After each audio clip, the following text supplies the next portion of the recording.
Praise the lord.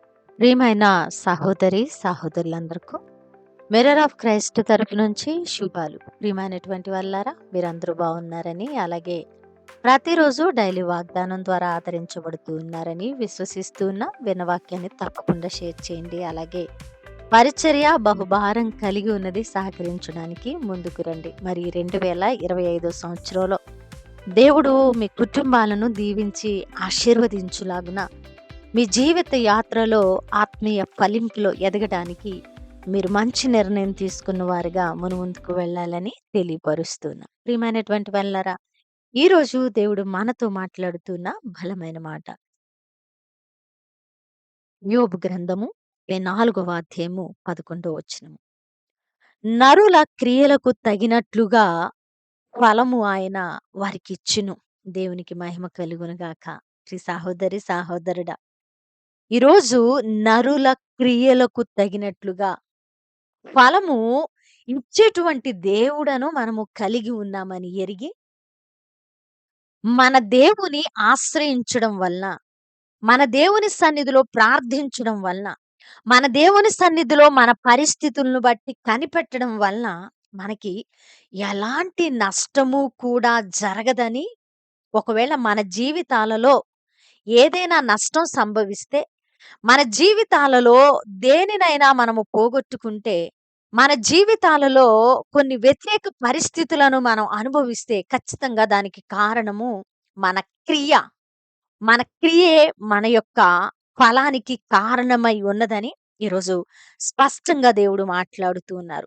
నరుల క్రియలకు తగినట్లుగా ఫలము ఆయన వారికి ఇచ్చును. ఆమేన్. దేవునికి మహిమ కలుగును గాక. ప్రియ దేవుని బిడ్డ, 2024 సంవత్సరంలో నష్టపోయావా? 2024 సంవత్సరంలో నువ్వు అనుకున్నది జరగలేదా? 2024 సంవత్సరంలో నీ కుటుంబం అస్తవ్యస్తంగా ఉందా? అసమాధానంగా ఉన్నదా?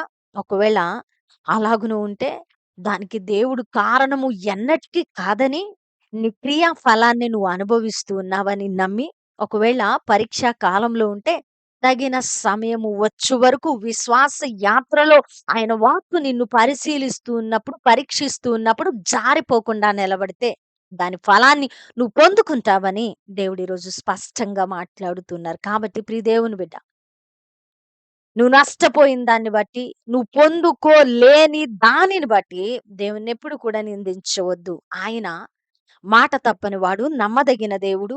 నిన్న నేడు నిరంతరము కూడా ఏకరీతిగా ఉన్న దేవుడు. ఈ దేవుని బిడ్డ, భూమి ఆకాశం గతించవచ్చు కానీ దేవుని మాట పొల్లు కూడా తప్పిపోదు. ఆయన నష్టపరిచే దేవుడు కానే కాదండి. మనుషులు నష్టపరుస్తారు. ఒకవేళ పరిస్థితులు మనల్ని నష్టపరుస్తాయి, కానీ దేవుడు నష్టపరిచేవాడు కాదు. మన క్రియ ఫలితాన్నే మనకు ఆయన దయచేసేటువంటి దేవుడుగా ఉన్నారు. మరి ఆ క్రియా ఫలము ఆయన దయచేస్తూ ఉండగా అది నీతియుక్తంగా, యథార్థంగా ఉంటుంది.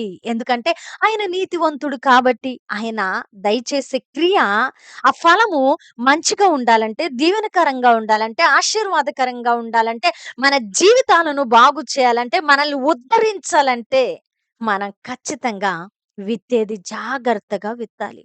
మన క్రియ జాగ్రత్తగా ఉండాలి. దేవుని సన్నిధిలో మనల్ని మనము పరిశీలన చేసుకొని ముందుకు వెళ్ళాలి. 2024 సంవత్సరం ఏం చేశావో, ఎలా గతించిందో వెనక్కి తిరిగి చూడవద్దు. కానీ నీ క్రియ 2025లో అయినా సరిగా, చక్కగా, నీతిగా, దీవెనకరంగా, యథార్థంగా, మాదిరికరంగా ఉండడానికి ప్రయాసపడు మిత్రమా. ప్రయాసపడితే నీ క్రియ ఫలమే దేవుడు తిరిగి నీ ఒడిలో వేస్తాడు. అది మంచిదా? చెడ్డదా? అది ఎందుకొచ్చింది? ఎందుకొచ్చింది? ఎందుకు పొందుకున్నావో నీకు ఖచ్చితంగా తెలిసి తీరుతుంది. దేవునికి మహిమ కలుగును గాక. మరి ఈరోజు అద్భుతమైన మాట ద్వారా ఆదరించబడ్డారని, వినవాక్యం ఫలింపు కొరకు ప్రార్థన. పరిశుద్ధుడా, గొప్ప దేవుడా, అద్భుతమైన మాట ద్వారా మాతో మాట్లాడి మా హృదయాలను కట్టి బలపరిచారు. అయ్యా, మా క్రియా ఫలితమే మేము పొందుకుంటున్నాం ప్రవ్వా. అది నీ దగ్గర నుండి వస్తుంది.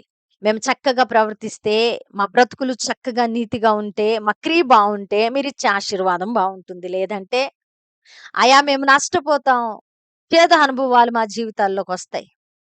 ప్రభువా ఒకవేళ పరీక్షిస్తూ ఉంటే పరీక్షలో గెలవడానికి సహాయం దయచేయండి. ఈ మాటలు ఎవరు నమ్మారో, విశ్వసించారో, పట్టుకున్నారో, దాని కొరకు ప్రయాసపడాలనుకుంటున్నారో వారి జీవితాల్లో నెరవేర్చండి. ఆ ఈ పరిచర్యను దీవించండి. మీ కొరకు బలముగా తండ్రి ఎక్కడా రాజీ పడకుండా యథార్థమైన వాక్యాన్ని బోధిస్తూ మీ పరిచర్యలో ముందుకు వెళుతుండగా మీరు అద్భుతమైన కార్యాలు చేయబోతూ ఉన్నారని నమ్ముతున్నా. చేసిన ప్రార్థనకు దీవెనిచ్చారని నమ్ముతూ ఈ ప్రార్థన నజరుడైన యేసుక్రీస్తు నామమున సమర్పించి అడిగి వేడుకుంటున్నాం తండ్రి. ఆమేన్. ప్రియమైన దేవుని బిడ్డలారా విన్న వాక్యాన్ని తప్పకుండా షేర్ చేయండి. పరిచర్యకు సహకరించండి. మరి తెలియపరిచే విషయం ఏమిటంటే ఈరోజు కల్వరి టీవీలో మధ్యాహ్నం 1:30కు కాదండి, సాయంత్రం 5 గంటలకి తప్పకుండా చూడండి.